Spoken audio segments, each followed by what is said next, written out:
बरगढ़ जिला बिजु जनता दल सभ्य संग्रह अभियान बरगढ़ अग्रगामी युवक संघन आज 23 तारीख सोमवार दिन सभ्य संग्रह अभियान कार्यक्रम करा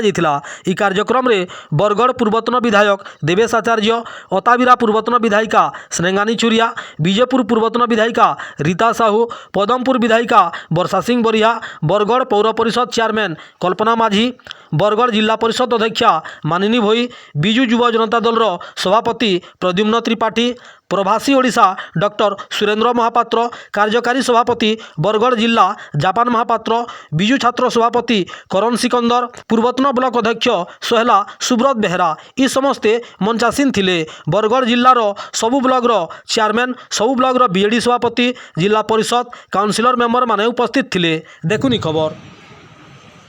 मुझे संपर्क में आलोचना करी आपण मैंने बेस सचेतन जितेबले लड़े आसी सब बरगढ़ विजु जनता दल कर्मी नेतृवृंद आगे रही प्रसन्न बाबू आज नहांती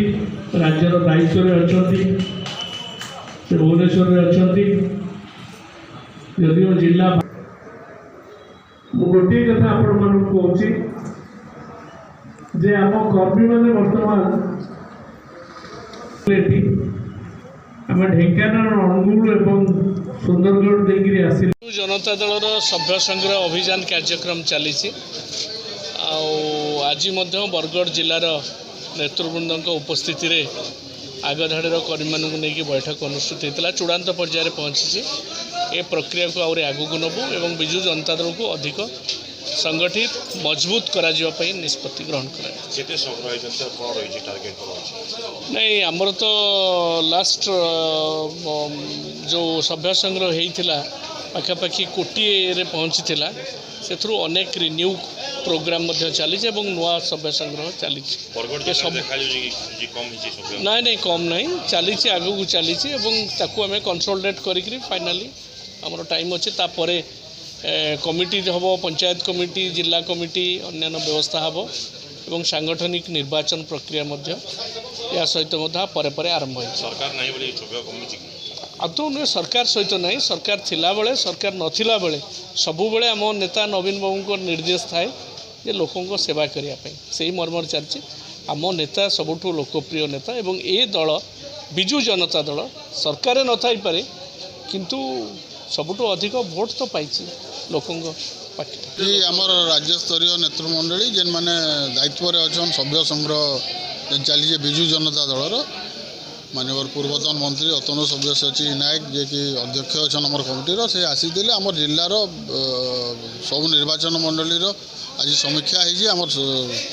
दलर जेन निर्वाचन प्रक्रिया आरंभ होन सभ्य संग्रह अभियान चली से आहरी के त्वरान्वित कर्मा एवं साधारण लोकों सहित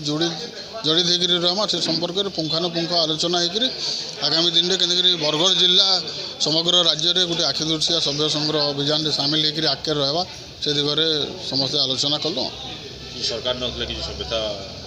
सरकार संगे किसी संपर्क ना आप जहाँ कहते शुणिले कि विगत निर्वाचन में भारतीय जनता पार्टी आम अधिका भोट पाइचु संख्यार खेल हुए तो कम बेसी हो पारे किंतु साधारण लोके वर्तमान भी नवीन पट्टनायक के भल पाँचन बिजु जनता दल संगे जड़ित होकर अच्छन तो आम साधारण लोकों संगे अच्छु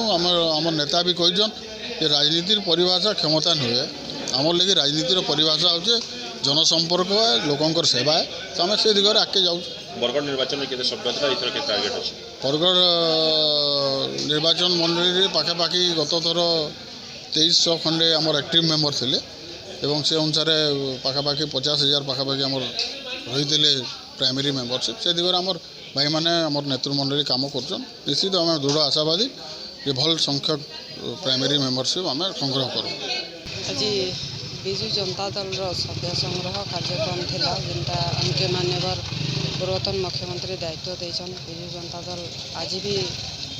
बहुत संख्यार कर्मी भाई भाई मैंने अच्छा और से सभ्य संग्रह कार्यक्रम दायित्व देछन आम निश्चित भाव में बरगढ़ जिलार 5टा कन्स्टिट्युएंसी बहुत संख्यार बिजु जनता दल कर्मी मैंने मैंने आग्रह सहकार एक्टिव मेंबर होइछन आसंता 26 तारीख पर्यंत आम सब डिपोजिट करमु सभ्य संग्रह सब डिजिटल फिजिकल सब डिपोजिट करमु माननीय मुख्यमंत्री पूर्वतन मुख्यमंत्री उद्देश्य तंगर बिजु जनता दल जहाँ आदेश देछन निश्चय सफल करमु। ଆପଣ ନିର୍ବାଚନ ମଣ୍ଡଳୀ କେନ୍ତା ଚାଲିଛି ସଭ୍ୟତା ଯାହା ଶୁଣବାର୍ ମିଳୁଛି ଯେ ଏଥର ସଦସ୍ୟତା କମୁଛି ସରକାର ନା ନେଉଛି। नहीं नहीं बिल्कुल मिथ्या कथा आम मैंने जेनटा फिजिकाली करतु सेटा 70% सरीगलान आ डिजिटालटा मैंने चली आसंता 24 तारीख पर्यंत आम बहुत एक्टिव मेम्बर मैंने आगे नहीं पार।